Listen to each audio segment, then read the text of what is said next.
Praise the lord. प्रभु यीशु मसीह के नाम की स्तुति हो। ये अच्छे समय के लिए मैं प्रभु को धन्यवाद देता हूँ।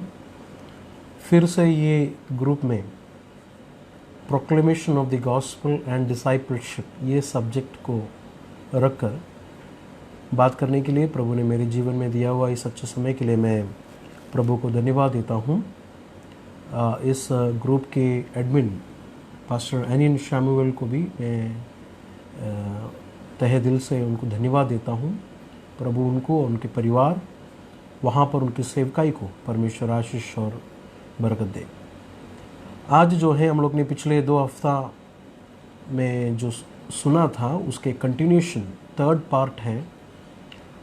आज मैं ज़्यादा डिसाइपलशिप को, शिष्यत्व को जो है फोकस देने वाला हूँ, इसलिए अपने ध्यान वचन की ओर हम सारे लोग लेके आएंगे। तो यहाँ पर पिछले 2 हफ्ते में हम लोग ने ये देखा कि यीशु मसीह का सुसमाचार जो है एक व्यक्ति को बदलता है। मैंने जिस तरह कहा कि बुरे लोगों को अच्छा बनाने का काम नहीं है सुसमाचार का काम, बल्कि मरे लोगों को जिंदा करता है सुसमाचार। पाप में, गुनाह में मरे लोगों को यीशु मसीह का सुसमाचार जीवन देता है। अनंतकाल का जीवन यीशु मसीह के सुसमाचार में है और वो सुसमाचार एक व्यक्ति सुनना चाहिए, क्योंकि वचन में लिखा है कि विश्वास जो है सुनने से आता है और सुनना मसीह के वचन से आता है। तो वो सुसमाचार को सुना हुआ एक व्यक्ति के अंदर विश्वास, और हमने देखा कि पापों के प्रति एक पश्चाताप, एक पूरा मन फिराने का अनुभव उसके जीवन में जब वो होगा, परमेश्वर जिस तरह चाहता है वैसा एक मन फिराहट में वो जब वो आता है, तब उसके अंदर ये प्रक्रिया नहीं तो नया जीवन की अवस्था में वो आता है और जीवन, परमेश्वर का जीवन उसे प्राप्त करता है करके पिछले 2 हफ्ता में हम लोग ने देखा। आज हम लोग जो है इसका 2nd पार्ट डिसाइपलशिप को हम लोग जो है थोड़ा गहराई से पढ़ेंगे। आज मैं वो डिसाइपलशिप का इंट्रोडक्शन देने वाला हूँ। आने वाले हफ्तों में उसके बातों में डिसाइपलशिप, कौन चेला और कौन है चेला, उसके बारे में आगे के हफ्तों में हम लोग ध्यान देंगे। मैं शुरुआत के तौर से जो है कुछ मिसअंडरस्टैंडिंग को, कुछ गलत फहमियों को भी हटाकर ये डिसाइपलशिप के प्रति कुछ गलत विचारधाराएं हैं, उस गलत विचारधाराएं को हटाकर जो है मैं आगे जाना चाहता हूँ। सबसे पहला जो गलत फहमी है या विचारधारा है, जो गलत सोच विचार है डिसाइपलशिप के बारे में, वो ये है कि discipleship is not for all. शिष्यत्व होना, नहीं तो चेला बनना ही है, ये काम जो है सबका नहीं है। कुछ ग्रुप के लोग, कुछ व्यक्तियों को परमेश्वर ने बुलाया है, या कुछ व्यक्ति ही केवल जीसस का डिसाइपल बन सकता है या जीसस के जैसा बन सकता है। कुछ लोगों को ही बुलाया, हमें नहीं बुलाया। हमें केवल चर्च का विश्वासी होकर रहने के लिए हमें बुलाया है। मेरे अपने मिनिस्ट्री में मैंने 11 साल की अपनी सेवकाई में देखा हुआ बात को जो है मैं यहाँ पर बता रहा हूँ। 3 गलत फहमी या 3 गलत विचारधाराएं हैं इस डिसाइपलशिप के प्रति। सबसे पहले जिस तरह मैंने कहा कि डिसाइपलशिप जो है या चेला बनने का जो प्रक्रिया, ये सबका नहीं है। ये केवल कुछ लोगों को ही बुलाया है और कुछ लोगों का काम है यीशु मसीह का चेला बनना। लेकिन मेरे भाइयों और बहनों, जब भी हम लोग वचन को पढ़ेंगे, मत्ती का सुसमाचार 11 अध्याय उसका 28 और 29, मत्ती का सुसमाचार 11 अध्याय उसका 28 और 29 का वचन जब भी हम लोग पढ़ेंगे, वहां पर इस तरह लिखा है कि यीशु कहता है, हे सब परिश्रम करने वालों और बोझ से दबे लोगों, मेरे पास आओ, मैं तुम्हें विश्राम दूंगा। मेरा जुआ अपने ऊपर उठा लो और मुझसे सीखो। तो यीशु हमको बुला रहा है, बुलाकर कह रहा है कि मैं तुम्हें विश्राम दूंगा। लेकिन काम वहां पर खत्म नहीं हुआ। That's not the end. 29वां वचन में लिखा है कि मेरा जुआ अपने ऊपर उठा लो और मुझसे सीखो, लर्न फ्रॉम मी। डिसाइपल का मतलब ही लर्नर, सीखने वाला, यह है डिसाइपल का मतलब। तो यीशु लोगों को बुला रहा है अपनी ओर, बुलाने वाले लोगों को परमेश्वर कहता है कि बी माई डिसाइपल, मेरा चेला बनो। तो ये स्पेशल कोई ग्रुप का या कोई व्यक्तियों का कॉलिंग काली नहीं है। जीसस के पास आए हुआ तमाम लोगों का कॉलिंग है। यीशु हम सब लोगों को यीशु का चेला होने के लिए बुला रहा है। तो ये मिसअंडरस्टैंडिंग हमारे अंदर से जाना चाहिए, ये गलत विचार हमारे अंदर से जाना चाहिए कि शिष्यत्व, डिसाइपलशिप जो है ये कुछ लोगों को, स्पेशल लोगों को ही भूला गया है। सारे लोगों को ऐसे मानने की जरूरत नहीं है। नहीं मेरे भाई और बहनों, मत्ती का सुसमाचार 11 का 28 और 29 वचन जब हम लोग पढ़ेंगे, यीशु मसीह बुलाने वाले तमाम लोगों को जीसस का डिसाइपल होने के लिए बुला रहा है। एवरीवन, उसमें मैं, आप, सुनने वाले तमाम लोगों को यीशु मसीह डिसाइपल होने के लिए बुला रहा है। और एक बार मैं पढ़ता हूं 29वां वचन, चैप्टर 11 का 29, मेरा जुआ अपने ऊपर उठा लो और मुझसे सीखो, क्योंकि मैं नम्र और मन में दीन हूं, और तुम अपने मन में विश्राम पाओगे। मुझसे सीखो, लर्न फ्रॉम मी। तो यीशु के पास आए हुए तमाम लोगों को यीशु चेला बनने के लिए बुला रहा है। सेकंड गलत विचारधारा यह है कि हम जो हैं यीशु के जैसा नहीं बन सकते, यीशु के जैसा नहीं जी सकते। मैंने बहुत लोगों को यह बोलता हुआ सुना है, ब्रदर यीशु के जैसा कौन जी सकता है, यीशु के जैसा कौन जी सकता है? क्या वो सब प्रैक्टिकल है? क्या वो मेरे जीवन में लागू हो सकता है? वो एक जीवन सपना देख सकता है, ऐसा जी नहीं सकता। ऐसा सोचने वाले बहुत सारे लोग हैं।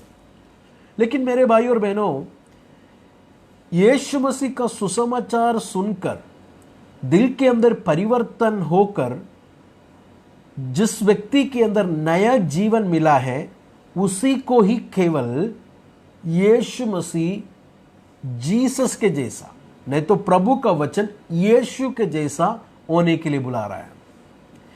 एक अनबिलीवर को, जिसके अंदर जीवन नहीं आया, जिसके अंदर परिवर्तन नहीं हुआ है, उसको यीशु के जैसा बनने के लिए बोलने का मतलब इट्स इम्पॉसिबल, नहीं हो सकता।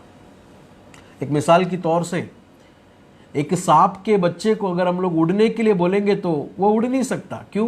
क्योंकि उसका नेचर में, उसकी बर्थ में ही उड़ने का क्षमता ही नहीं है उसमें। लेकिन एक चिड़िया को अगर बोले कि उड़ो करके, तो उड़ेगा, क्योंकि दैट इज नेचुरल, वो उसी में ही पैदा, उड़ने के लिए ही पैदा हुआ है। तो उड़ने के लिए पैदा हो गया हुआ चिड़िया, उसके लिए उड़ना आसान और उसके लिए उड़ना उसके लिए नेचुरल है। इसी तरह जीसस का जीवन, परमेश्वर का जीवन अंदर प्राप्त किया हुआ व्यक्ति के लिए जीसस के जैसा होना, to become like Jesus, it is normal, it is his life. वो जीवन में उसको आसान है। जिस तरह मछली पानी में तैर सकती है, हम नहीं, ज्यादा टाइम नहीं कर सकते। मछली बाहर लेके आए, मर जाएगी। वो मछली उड़ नहीं सकती। मछली को तैरने के लिए एक जगह है और वो जगह में पैदा हुआ है, इसके लिए उस जगह पर वो तैर सकती है। इस तरह पक्षी जो है उड़ने के लिए पैदा हुआ है, वो उड़ सकती है। इसी तरह स्वर्ग से पैदा हुआ, ऊपर से पैदा हुआ। बॉर्न अगेन का मतलब ही नए सिरे से जन्म लेने का मतलब ऊपर से जन्म लेना। तो ऊपर से जन्म लिया हुआ, परमेश्वर से जन्म लिया हुआ एक व्यक्ति ही केवल जीसस के जैसा बन सकता है, जीसस का डिसाइपल हो सकता है। नहीं तो उसके लिए यह असंभव है, इट इज इम्पॉसिबल। सांप को उड़ने को बोलता हुआ बराबर है एक अविश्वासी को देखकर जीसस के जैसा बनो करके बोलने के बराबर। तीसरा जो है, मैंने लोगों को ऐसा बोलता हुआ सुना है कि ये एक असामान्य जीवन है, ये एक अजीब जीवन है, दिस इज स्ट्रेंज, अनयूजुअल। ऐसा कौन जीता है आजकल? मैंने कुछ साल पहले किसी ने मुझे एक रिकमेंड किया, एक बुक मैंने पढ़ा, और बुक मैंने जब भी पढ़ा मैंने कहा कि ऐसा कोई नहीं जी सकता। जीसस के बारे में मैंने जब वो पढ़ा, मैंने कठिन लगा, मैंने कहा कि ऐसा कौन जी सकता है। लेकिन जब मैंने उस बुक के कवर को जब खोला तो बुक के कवर में लिखा है कि सामान्य मसीह जीवन, नॉर्मल क्रिश्चियन लाइफ। जो बातें मुझे लगा कि कठिन है, वो बुक का कवर में लिखा है कि this is normal Christian life. तो ये 3 गलत विचारधाराएं, गलत विचारों को जो है हम लोगों को हटाकर आगे बढ़ना है। सबसे पहला, discipleship is not for all. चेला बनना जो है सारे लोगों के लिए नहीं है, केवल कुछ लोगों के लिए है। दूसरा, we cannot live like Jesus, Yeshu के जैसा हम लोग नहीं जी सकते हैं। मेरे भाई और बहनों, जब भी प्रभु के लोग ये कहता है ना कि मैं यीशु के जैसा हम नहीं जी सकते, उसका प्रूफ ये है, उसका कारण ये है कि हम प्रभु के वचन से बहुत दूर अपने जीवन को हम लोग स्पेंड कर रहे हैं। We are spending life away from the word. ये है उसका मतलब। प्रभु का वचन की और करीब चलने वाला व्यक्ति को, उसको पता है उसके अंदर कोई क्षमता नहीं है ऐसा जीवन जीने के लिए, बल्कि पवित्र आत्मा यीशु मसीह है उसे मदद करने के लिए। और यीशु मसीह पर जब वो निर्भर होगा, वो यीशु के जैसा बनता जाएगा। तीसरा जो है, it's a strange unusual life. मेरे भाई और बहनों, डिसाइपलशिप एक अनयूजुअल लाइफ नहीं है। It's not a strange life, एक अजीब जिंदगी नहीं है। देखिए मत्ती का सुसमाचार 11 अध्याय उसका 29वां वचन में क्या लिखा है। देखिए, मेरा जुआ अपने ऊपर उठा लो और मुझसे सीखो, क्योंकि मैं नम्र और मन में दीन हूं, और तुम अपने मन में विश्राम पाओगे। ट्रू रेस्ट, एक सच्चा विश्राम यीशु के चेलों के अंदर ही है। तो सच्चा विश्राम पाने वाले और सच्चा आज़ादी, अगर हम लोग यूहन्ना का सुसमाचार 8वां अध्याय उसका 32वां वचन, वो भी मैं आप लोग के ध्यान में पढ़ता हूँ।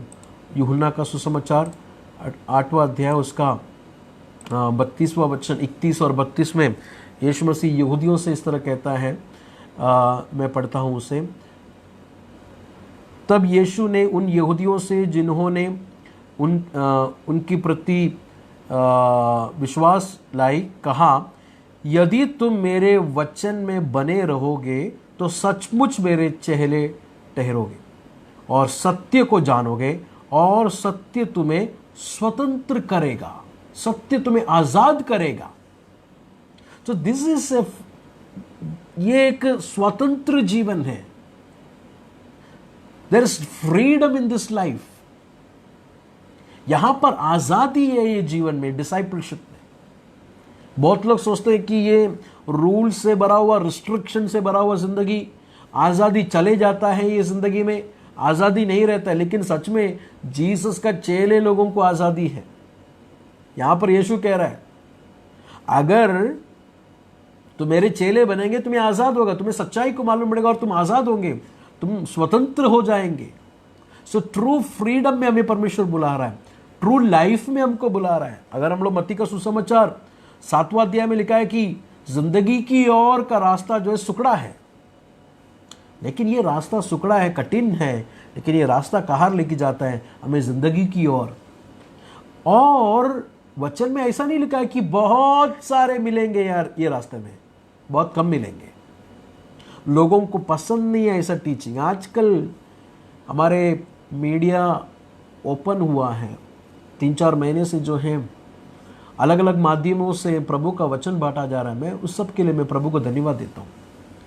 लेकिन मेरा एक सवाल, सारा मैसेजेस हमें परिवर्तन करने वाला है क्या? क्या सारा मैसेज प्रभु की महिमा के लिए है क्या? ये मुझे डाउट है। सेल्फ प्रोजेक्ट करने के लिए, अपने आप को दिखाने के लिए, ज्यादा लाइक मिलने के लिए। कितना लाइक मिला, कितने लोग मेरे मैसेज को देखे, कितने लोग ने मेरे मैसेज को अप्रिशिएट किया, ऐसा भी करने वाले लोग हैं। आज मीडिया ओपन हुआ है और लोगों का ध्यान, लोगों को दिल में पसंद क्या है उनके बारे में अच्छा बोलना, कल क्या होने वाला है, व्हाट विल हैपन टुमारो। आपके जीवन में सब कुछ सही हो जाएगा, सुनने के लिए बहुत सारे लोग होंगे, लेकिन डिसाइपलशिप, चेलों के बाद चेला बनना है, जीसस का चेला बनना है, that's not an interesting thing. तो मेरे भाई और बहनों, आजकल के ये दुनिया में, ये जमाने में परमेश्वर का वचन कहता है कि बहुतों का प्यार कम हो जाएगा। बहुत सारे जो हैं वचन को ध्यान नहीं देंगे। सच्चा वचन किसी को जरूरत नहीं होगा। तीमुथियुस के खत में सब कहता है कि लोगों को जो दिल में पसंद है, उनकी कानों को जो खुश देता है, वो बातों को प्रचार करने के लिए टीचर्स लोगों को लोग उत्पन्न करेगा। टीचर्स लोग भी, सिखाने वाले लोग भी, प्रचार करने वाले भी खड़े होंगे जो लोगों को पसंद है बताने के लिए। लेकिन डिसाइपलशिप एक सुकड़ा रास्ता है, एक कठिन रास्ता है, लेकिन ये रास्ता ही जीवन की ओर हमें लेके जाता है। There is no other way. दूसरा कोई रास्ता नहीं हमें जीवन की ओर लेके जाने के लिए। Only one way to lead us to life. एक ही जीवन है और एक ही रास्ता है।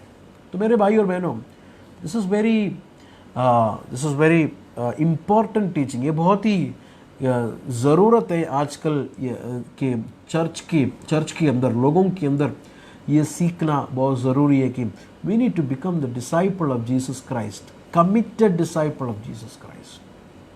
तो ये 3 गलत फहमियों को जो है हम निकालना है, मिसअंडरस्टैंडिंग, कि सबसे पहला discipleship is not for all. चेला बनना ये सबके लिए नहीं है, कुछ लोगों को परमेश्वर ने बुलाया, ये गलत, ऐसा नहीं है। यीशु मसीह हमको डिसाइपलशिप में ही बुला रहा है। गॉस्पल क्यों सुना रहा है? ताकि गॉस्पल सुने वो लोग डिसाइपल हो जाए। Second, we cannot live like Jesus. हम लोग यीशु के जैसा नहीं जी सकते, गलत। स्वर्ग से पैदा हुआ, ऊपर से पैदा हुआ, परमेश्वर से पैदा हुआ एक व्यक्ति को ही केवल जीसस के जैसा प्रतिदिन वो कंफर्म हो सकता है। तीसरा, ये एक स्ट्रेंज लाइफ है, ये एक अजीब जिंदगी है, रिस्ट्रिक्शन से भरा हुआ जिंदगी है, कानूनों से भरा हुआ जिंदगी, सुकड़ा है, सुकड़ा रास्ता है, टफ रास्ता है। लेकिन हम लोग ने देखा कि ये रास्ता जो है जीवन की ओर लेके जाता है। ये रास्ता जो है इसमें स्वतंत्रता है, आज़ादी है, और ये रास्ता में विश्राम है कर हम लोग ने देखा। तो आइए हम लोग आगे जाएंगे। मैंने जिस तरह शुरू में कहा कि जो है हम लोग मत्ती का सुसमाचार से, गॉस्पल ऑफ मैथ्यू से जो है ये सब्जेक्ट को, डिसाइपलशिप करके सब्जेक्ट को जो है हम लोग सीखने वाले हैं। मैथ्यू जो है बाकी सुसमाचारों से एक सिस्टमैटिकली यीशु मसीह का वचन को हम लोग को बताता है। मेरे भाई और बहनों, न्यू टेस्टमेंट में 4 सुसमाचार है, मत्ती, मरकुस, लूका और यूहन्ना। कभी किसी ने सोचा कि परमेश्वर ने क्यों ये 4 सुसमाचार दिया? ये सारा एक ही बुक में लिख के हमको दे दे तो कितना अच्छा था। लेकिन परमेश्वर ने ऐसा नहीं किया। 4 सुसमाचार को अलग करके हमारे हाथ में दिया, क्योंकि चारों सुसमाचार को हम लोग को एक एक करके गौर से पढ़ना सीखने की जरूरत है। तो हम लोग देखेंगे, मत्ती का सुसमाचार यीशु मसीह का वचन को बताता है, वर्ड्स ऑफ जीसस, यीशु मसीह का वचनों को बताता है। मरकुस का सुसमाचार यीशु मसीह का काम को बताता है, वर्क्स ऑफ जीसस। 16 चैप्टर हम लोग जल्दी पढ़ सकते हैं, उतना घाई में मरकुस लिख रहा है, जीसस का वर्क को ज्यादा वहां पर बता रहा है। तीसरा, लूका का सुसमाचार जो है यीशु मसीह का person, who is Jesus, perfect man. चौथा, यूहन्ना जो है जीसस का पर्सन को बता रहा है, perfect God, perfect man and perfect God, God and man करके लूका और यूहन्ना को वहां पर हम लोग देख सकते हैं। लूका का सुसमाचार में दुख उठाने वाला, दुख सहने वाला मेमना को बता रहा है, तो यूहन्ना का सुसमाचार में विजय हुआ राजा के बारे में है। यूहन्ना का सुसमाचार हम लोग को बताता। तो ये 4 सुसमाचार अलग अलग से, स्पेशली हम लोग एक एक सुसमाचार को टाइम निकाल कर जो है पढ़ना और उसको सीखने की जरूरत है। तो आज हम लोग आएंगे मत्ती का सुसमाचार में, हम लोग आएंगे शुरू का चैप्टर 1 से जो है मैं कुछ बातें बताकर जो है मैं इस विषय में आना चाहता हूँ। जिस तरह मैंने कहा, आज केवल एक इंट्रोडक्शन होगा, ये डिसाइपलशिप का। आगे के दिनों में जो है हम लोग उस विषय में आगे जाएंगे, गहराई में जाएंगे। तो देखिए मत्ती ने किस तरह अपने वो गॉस्पल को लिखना शुरू किया। देखिए मैं उसका आपको एक इंट्रोडक्शन देता हूं। पहला 4 चैप्टर में Matthew is introducing who is Jesus, Yeshu कौन है कर पहला इंट्रोड्यूस दे रहा है। क्योंकि यीशु का टीचिंग अगर जानना है तो सबसे पहले यीशु कौन है जानना जरूरी है। यीशु को जाने बगैर यीशु का टीचिंग समझने नहीं आ सकता। हाँ, यीशु ने सिखाया हुआ पैराबल, स्टोरी, कहानियां सब उठाकर हम लोग बोल सकेंगे, लेकिन जीसस कौन है करके जानेंगे तो ही, जीसस का ट्रू आइडेंटिटी जानेंगे तो ही उनका टीचिंग हम लोग फॉलो कर सकता है, टीचिंग समझ में आ सकता है। आज होने वाला सबसे बड़ा दुर्घटना क्या है? सबसे बड़ा दुर्घटना यह है कि वी नो अबाउट जीसस, हम लोग यीशु के बारे में जानते हैं, but unfortunately many people do not know Jesus, Yeshu को नहीं जानते। देखिए यीशु के बारे में जानकर आप चर्च के अंदर बैठ सकते हैं, यीशु के बारे में सुनकर समझकर यीशु के लिए गीत गाकर चर्च में बैठ सकते हैं। ये सब होने के साथ साथ ये सब होगा बाजू में, लेकिन जीसस के साथ कोई कनेक्शन भी नहीं हो सकता है। यू सी, कोरोना आया, कोरोना में एक अच्छा प्लस पॉइंट क्या है कि हम लोग चर्च सेंटर्ड से क्राइस्ट सेंटर्ड हो गए। चर्च के साथ जुड़े हुए थे, चर्च के एक्टिविटीज के साथ जुड़े हुए थे, पास्टर के साथ खड़ा था, उसके साथ खड़ा था, इसके साथ, चर्च सेंटर्ड था। चर्च सेंटर्ड में जब चर्च सारा बंद हो गया, अभी घर में बैठकर प्रार्थना, घर में स्तुति आराधना शुरू हो गया, क्राइस्ट सेंटर्ड हो गया। तो देखिए चर्च के अंदर बैठा हुआ व्यक्ति को भी क्राइस्ट के साथ बिना कोई रिलेशन के साथ भी वो चर्च के अंदर बैठ सकता है। तो जीसस के बारे में जानना इंपॉर्टेंट है, लेकिन उससे भी बड़ा अधिक इंपॉर्टेंट जीसस को जानना है, टू नो जीसस। मैं आपको एक बात यहां पर बताना चाहता हूं। जब हेरोदा राजा ने सुना कि एक राजा पैदा हुआ है, यहूदियों का एक राजा पैदा हुआ, घबरा गया। घबरा जाकर उसने क्या किया, वचन जानने वाले कुछ लोगों को बुलाकर कहा कि मसीहा कहां पर पैदा होने वाला है कर। मत्ती का सुसमाचार 2 अध्याय में हम लोग देख सकते हैं, वचन जानने वाले लोगों को बुलाकर पूछा कि कहां पर राजा पैदा होने वाला है। उस वचन को मैं निकालता हूं ताकि आप लोग उसको समझे। मत्ती का सुसमाचार 2 अध्याय उसका 5वां वचन, मत्ती का सुसमाचार 2 अध्याय उसका 5वां वचन। महायाजक और शास्त्रियों को इकट्ठा उनको बुलाकर उनसे पूछा कि मसीह का जन्म कहाँ होना चाहिए। हेरोदा को नहीं पता, लेकिन बाइबल को जानने वाला, ओल्ड टेस्टमेंट को जानने वाले लोगों को बुलाया। उन्होंने आकर देखे 6वें वचन में क्या लिखा है। उन्होंने कहा कि ऐसा लिखा है कि बेथलेहेम जो यहूदा के देश में है, but you Bethlehem in the land of Judah are by no means least among the rulers of Judah, for out of you will come a ruler who will shepherd my people Israel.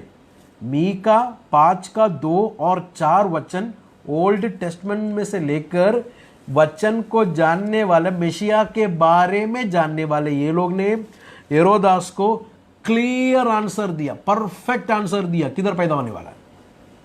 लेकिन आपको एक अद्भुत बताऊं, वो मसीहा के बारे में जानने वाले ये लोग, मसीहा किधर पैदा होगा करके जानने वाले ये लोग, मसीहा को आराधना करने के लिए नहीं गया।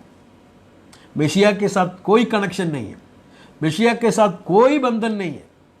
तो ये डेंजर है, डिसेप्शन है।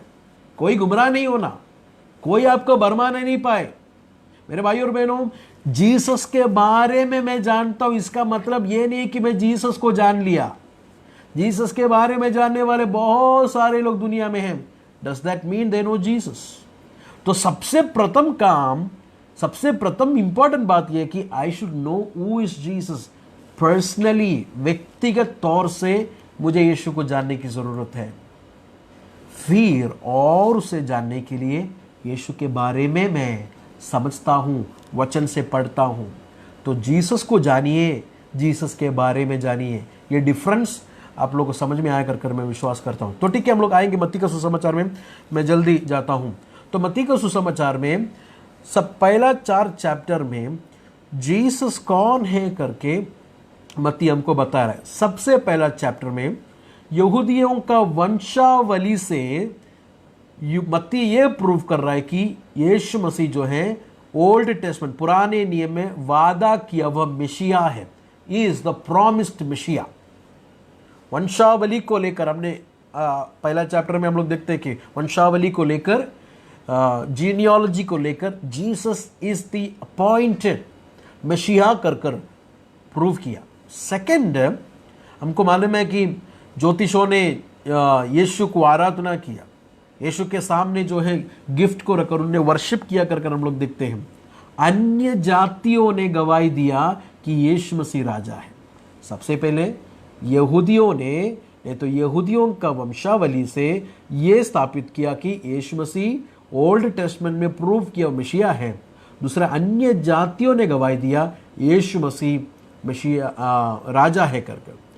तीसरा, यूहन्ना बपतिस्मा देने वाला कहा कि वो न्यायकर्ता और बपतिस्मा देने वाला, मतलब पवित्र आत्मा का बपतिस्मा देने वाला है यीशु मसीह।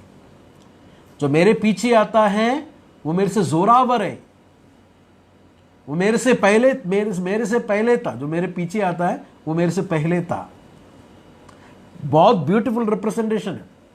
तीसरा चैप्टर में लिखा है कि जो परमेश्वर जो है वहां पर मत्ती का सुसमाचार तीसरा अध्याय में लिखा है कि the axe is laid on the root of the tree. कुल्हाड़ी किधर रखा है? वृक्षों के चोट में रखा है। वृक्षों के चोट में रखा है। देखिए चैप्टर 3 में 3:10 में देखिए क्या लिखा है। मैं जरा पढ़ता हूं उसको हिंदी में। मत्ती का सुसमाचार तीसरा अध्याय उसका 10वां वचन में मैं उसको पढ़ता हूं। वहां पर लिखा है कि और अब कुल्हाड़ा पेड़ों की जड़ पर रखा हुआ है। तो जीसस का मिनिस्ट्री को वहां पर बता रहा है। आने वाला जमाने, आने वाला टाइम पर ऐसा एक मिनिस्ट्री होगा ये यीशु मसीह का, जो न्यायकर्ता भी है और पवित्र आत्मा का बपतिस्मा देने वाला है। और वो कुल्हाड़ा ने तो कहां पर रखने वाला है? पेड़ों के जड़ पर, एट द रूट। मतलब गुनाह के रूट पर कुल्हाड़े को रखने वाला है। यह है न्यू टेस्टमेंट का मिनिस्ट्री। केवल ऊपर से पेंट मार के भेजना नहीं है न्यू टेस्टमेंट का मिनिस्ट्री, बल्कि to get into the root of the problem. तो यीशु मसीह उस पेड़ के जड़ पर कुल्हाड़े को रखेगा। तीसरा चैप्टर। चौथा चैप्टर में डेविल, शैतान गवाही देता है। शैतान कहता है कि he is the sun of God, ये परमेश्वर का बेटा है। तो देखिए 4 चैप्टर में who is Jesus, promised appointed मसीहा। ओल्ड टेस्टमेंट में परमेश्वर ने वादा किया वो मसीहा है, राजा है। कुल्हाड़ा पेड़ों के जड़ में रखा हुआ, पापों को न्याय करने वाला, आत्मा का बपतिस्मा देने वाला। और चौथा में देखा कि Yeshu Masih is a son of God, परमेश्वर का पुत्र है। तो ये परिचय देने के बाद जीसस को जानने वाले लोगों को जीसस बुला रहा है, कम फॉलो मी। मत्ती का सुसमाचार चौथा अध्याय उसका 18 से जब हम लोग पढ़ेंगे, देखिए जीसस को जानना यहां पर जरूरी है कर मैंने शुरू में कहा, टू नो जीसस। जीसस को जाने हुए लोगों को जीसस बुला रहा है, मेरे पीछे आओ, फॉलो मी। मत्ती का सुसमाचार चौथा अध्याय उसका हम लोग पढ़ेंगे। चौथा अध्याय का 18 से लेके हम लोग जरा पढ़ेंगे। मैं पढ़ता हूं।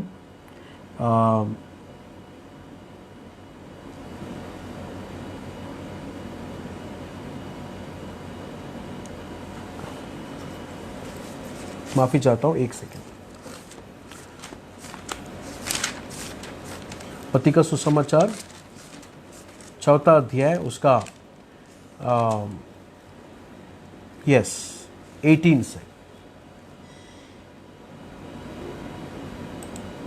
वहां पर इस तरह लिखा है कि as Jesus was walking beside the sea of Galilee he saw two brothers, Simon called Peter and his brother Andrew. They were casting a net into the lake, for they were fishermen. Come follow me, Jesus said, and I will send you out to fish for people. At once they left their nets and followed him. तो यहां पर Jesus के पास आकर यीशु कौन है कर समझा हुआ सिमोन और अंद्रयोस से परमेश्वर कह रहा है कि मेरे पीछे आओ, फॉलो मी, मैं तुम्हें क्या करूंगा, इंसानों को पकड़ने वाला बनाऊंगा। उसका 20वां वचन में लिखा है कि at once, immediately they left their nets and followed him. 21वां वचन देखें, going on from there he saw two brothers, James son of Zebedee and his brother John. They were in a boat with their father Zebedee preparing the nets. Jesus called them. अभी 22वां वचन देखे, 22वां वचन में, and immediately they left the boat and their father and followed him. कौन है चेला? Who is disciple? चेला वो है जो यीशु को जान लिया। Who is Jesus? यीशु कौन है करके मैं जान लिया। चेला वो है जो व्यक्ति ने एक फील्ड में, एक खेत में उसने तिजोरी को या कीमती पत्थरों को उसने देखा। देखने के बाद उसने क्या किया, उसने सारा उसका जमीन को बेचकर वो छोटा जमीन को ले लिया। क्यों? दिखने वाला लोग कहेंगे कि ये मूर्ख है, इसने इतना बड़ा धन संपत्ति को छोड़कर वो छोटा सा खेत क्यों लिया। लेकिन उसको पता है उस खेत के अंदर क्या है, मूल्यवान तिजोरी है, नहीं तो पत्थर है, मूल्यवान पत्थर है उसमें छुपा हुआ। तो यहां पर यीशु को पूरे दिल से जाना हुआ, जीसस को जाना कि ये मसीहा है, ये परमेश्वर है, ये गुनाह को माफ करता है, ये न्याय करता है, इज द किंग कर जाना हुआ व्यक्ति लोगों को जब परमेश्वर ने बुलाया, उन्होंने क्या किया, उन्होंने वहां पर पत्रोस ने क्या किया, अपने जाल और कश्ती को छोड़कर यीशु के पीछे चले गया कर हम लोग देखते हैं। और नीचे 21वां वचन 22वां वचन में लिखा है कि यूहन्ना और याकूब ने अपने पिता को भी छोड़ा और अपने बिजनेस कश्ती को भी छोड़ दिया। तो इसमें से हम लोग को क्या मिलता है? इसमें से 3 बातों को मिलता है। सबसे पहला, हु इज अ डिसाइपल? कौन है डिसाइपल? कमिटेड, प्रतिबंध। Disciple is committed to his master, पूरा कमिटेड है, पूरा प्रतिबंध है अपने गुरु में। दूसरा, आज्ञाकारी, आज्ञाकारी, ओबीडियंस। देखें 20वां वचन में लिखा है कि जब प्रभु ने उनको चेला बनाने के लिए बुलाया, एट वंस, इमीडिएटली, उसी वक्त छोड़ दिया। और एक बात आप लोग समझ लेना, पीटर ने अपना बोट को कब छोड़ा मालूम है? जब वो नुकसान में था तब नहीं छोड़ा, बल्कि जब उसको पूरा कश्ती भरकर मछली था, सक्सेस में था, तब यीशु को तब वो कश्ती को छोड़ा। At once the obedience was. 22वां वचन में लिखा है कि एंड इमीडिएटली, दोनों ये तीनों चेलों को आप लोग चारों चेलों को आप देखें, पत्रोस, अंद्रयोस, यूहन्ना, याकूब, ये चारों चेलों में एक बात कॉमन है, उन लोग कमिटेड है। दूसरा, आज्ञाकारी, परमेश्वर के बातों के सामने उन्हें पूरा ओबीडियंस किया। और तीसरा, प्राथमिकता, प्रायोरिटी, प्राथमिकता। उनका पोसेशन से भी ज्यादा, उनका बिजनेस से भी ज्यादा। नीचे याकूब और यूहन्ना, उनका पिता को भी छोड़ा करके लिखा है, मतलब उनके रिलेशनशिप से भी ज्यादा, उनके बंधन से भी ज्यादा, रिश्ते से भी ज्यादा प्राथमिकता यीशु मसीह को दिया। वो है चेला। अपना जीवन से भी ज्यादा, अपने प्यार करने वालों से भी ज्यादा, अपने बिजनेस पोजीशन जो भी है उनसे भी ज्यादा प्राथमिकता, priority Jesus. He is a disciple of Jesus. ये फर्स्ट मैथ्यू का 4 चैप्टर में क्या ब्यूटीफुल लेसन हम लोग को सीखने को मिलता है। कौन है डिसाइपल? आज्ञाकारी, ओबीडियंट, एट वंस। मैं कल आ जाऊंगा, मेरे शादी के बाद मैं यीशु के पीछे जाऊंगा, मेरा घर का हालात पूरा सही होने दो, फिर मैं यीशु के पास जाऊंगा। यीशु बोलता है कि तू मेरा चेला नहीं बन सकता। At once, immediately. दूसरा हम लोग ने प्रतिबंध, कमिटेड, फुल्ली कमिटेड है जीसस। जीसस के पीछे गया पूरा कमिटेड होकर। एक ही पर यीशु मसीह पर है पूरा आंख, दूसरा किधर भी नहीं। तीसरा क्या है? प्राथमिकता, प्रायोरिटी, लाइफ का प्रायोरिटी। मैं यीशु से ज्यादा किसी चीज को वैल्यू नहीं करता हूं। यस मेरे भाई और बहनों, एक बात मैं आप लोग से ये बात कहकर मैं यहां पर मेरे मैसेज को मैं यहां पर बंद करता हूं। जब भी हम यीशु को अपने प्रियजनों से ज्यादा प्यार करेंगे, जब हम यीशु को अपने प्रियजनों से ज्यादा प्यार करेंगे, हम अपने प्रियजनों को नफरत नहीं करेंगे बल्कि बेहतर तरीके से प्यार करेंगे। हम अपने प्रियजनों को जिस तरह परमेश्वर, जिस तरह यीशु प्यार करता है उस तरह प्यार करेंगे। तो अपने प्रियजनों से, अपने प्रिय व्यक्तियों से भी ज़्यादा यीशु को प्यार करना ही बेहतर और अच्छा है। यीशु के पीछे जाना ही अच्छा है। तो मैं यहाँ पर अपना ये मैसेज को मैं यहाँ पर बंद करता हूँ। मैंने आप लोग को आज बताया मत्ती का सुसमाचार में पहला 4 चैप्टर में से जीसस कौन है कर कर बताया। जीसस कौन है? जीसस को जाना हुआ, जीसस का ट्रू आइडेंटिटी को जाना हुआ व्यक्तियों को यीशु बुला रहा है, बिकम माई डिसाइपल, मेरा चेला बन। चेले में 3 बातों को हम लोग ने देखा। सबसे पहला ओबीडियंस, आज्ञाकारी है। यीशु का आवाज के सामने वो यीशु के बात को मानकर जाएगा। बिजनेस सक्सेस है वो नहीं देखेगा, क्या है रिलेशनशिप, कौन है, कौन मुझे पीछे से खींच रहा है, वो कोई उसके लिए प्राथमिकता नहीं। आपको मालूम है पतरस ने यीशु से कहा कि तूने कहा इसलिए मैं जाल को बिछाने वाला हूं। Obedience, obedience is the mark of A true disciple, आज्ञाकारी। दूसरा प्रतिबंध, कमिटेड, सिंगल आई, यीशु पर है अपना पूरा कमिटमेंट, दूसरा कोई नहीं, only Jesus, looking unto Jesus. और तीसरा प्राथमिकता, प्रायोरिटी, पहला। हम लोग आगे देखेंगे मत्ती का सुसमाचार 6वां अध्याय में यीशु कहता है कि पहला उसका राज्य और उसकी धार्मिकता। पहला हमारे जीवन में क्या है? What is first in our life? एक सच्चा ट्रू डिसाइपल, कमिटेड, ओबीडियंट, परमेश्वर यीशु मसीह को प्रायोरिटी में रखने वाला एक डिसाइपल होने के लिए, चेला होने के लिए प्रभु हम सब लोगों को शक्ति और सामर्थ्य दे।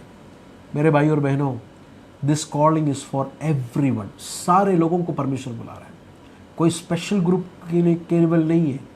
बोझ से दबे हुए लोगों मेरे पास आओ, मैं तुम्हें विश्राम दूंगा। वहाँ पर यीशु बंद नहीं कर रहा। यीशु कहता है कि लर्न फ्रॉम मी, मुझसे सीखो। यीशु के पास आने वाले तमाम लोगों को यीशु का डिसाइपल होने के लिए जीसस बुला रहा है। This is not just a statement, ये केवल एक स्टेटमेंट नहीं है, बल्कि this is a command to become a disciple of Jesus Christ. प्रभु हम सबको इस वचन से आशीष और अनुग्रह दे। God bless you all.